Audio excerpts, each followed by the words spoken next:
Hello అండి, వేడి వేడి కాజు చికెన్ పకోడీ చూసేద్దామా? ఎప్పుడు చికెన్ కర్రీ చికెన్ ఫ్రై తప్ప చికెన్ పకోడీ అయితే ఎప్పుడూ చేయలేదు. ఇవాళ అయితే మీ పుణ్యమా అంట చేస్తున్నాను, అంటే వీడియో కోసం. ముందుగా ధనియాలు 1 టీ స్పూన్, అర టీ స్పూన్ జీలకర్ర వేయించుకొని పొడి కొట్టుకొని పక్కన పెట్టుకున్నాను. అలాగే అల్లం వెల్లుల్లి పేస్ట్ కూడా పక్కన పెట్టుకున్నా. ఇక కడిగిన చిన్న చిన్న పీసెస్గా కోసిన చికెన్లో అల్లం వెల్లుల్లి ముద్ద కాస్త దండిగానే పడాలి.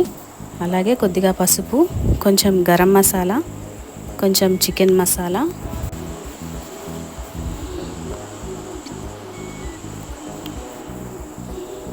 కొద్దిగా ఉప్పు, అలాగే కొంచెం పసుపు, కొంచెం కారం, ఇందాక దంచుకున్న ధనియాలు జీలకర్ర పొడి కూడా వేసి ఒక నిమ్మకాయ బద్ద సగం బద్ద పిండితే సరిపోతుంది, కాస్త పులుపుదనం కోసం. దీని అంతటిని కలిపి మ్యారినేషన్ చేసి ఒక 20 నుంచి 1 అవర్ పెట్టుకున్నా కూడా మ్యారినేషన్ చేసుకుంటే బాగుంటుంది.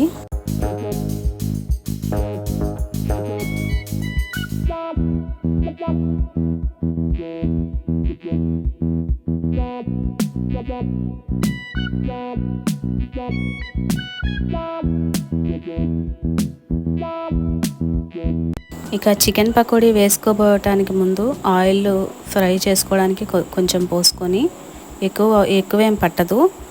ఆ టైంలో కొద్దిగా శనగపిండి, అలాగే కొద్దిగా కార్న్ఫ్లోర్. ఎంత అంటే నేనైతే ఒక 2 టేబుల్ స్పూన్లు వేసుంటాను శనగపిండి, ఒక టీ స్పూన్ వరిపిండి, అదే కార్న్ఫ్లోర్ వేసుంటాను. అంతే, నాకు పెద్దగా కొలతలు లెక్కలు తెలియదండి, నాదంతా చేతి లెక్కలే. ఇలా ఎక్కువ పిండి అనేది ఉండకుండా ఇట్లా ఉండాలన్నమాట. పిండి ఎక్కువైతే సరిగ్గా ఉడకదు, బాగోదు. పిండి తక్కువే వేసుకోవాలి. అంతేనండి, చాలా సింపుల్గా అయితే చికెన్ పకోడీ రెడీ అయిపోతుంది. బయట కొంటే 250 పైనే ఉంటుంది.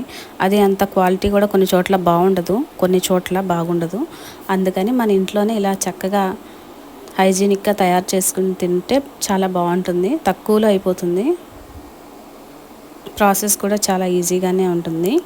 ఇక లాస్ట్లో పచ్చిమిర్చి, కాజు వేయించి గార్నిషింగ్ చేశాను. కరివేపాకు కూడా వేస్తే బాగుంటుంది.